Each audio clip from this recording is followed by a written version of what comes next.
食白斩鸡和过年一定会传鱼仔肉，真做几道好料理。不过好料的一直食，体重嘛对咧变动。根据国健署过去统计，在咧过年后，超有40%的民众体重增加1.7公斤。要安怎食？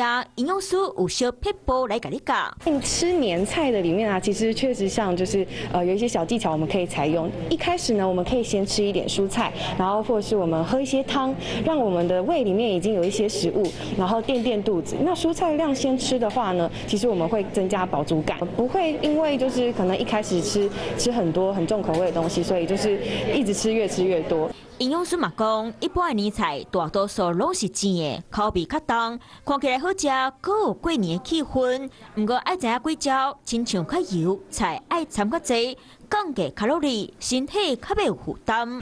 那我们今天要提醒大家，尽量能够选择适量的食材，那酌量的来烹饪，避免过于的食材那产生太多。营养师嘛教大家，把春的年菜变做健康的料理，亲像五谷饭圆，本来油腻的米糕加乌竹米，会当补充纤维和维生素。另外，当年菜炒烟肠加真济菜色仁，补充维生素 E， 帮助消化，食落嘛较袂大苦。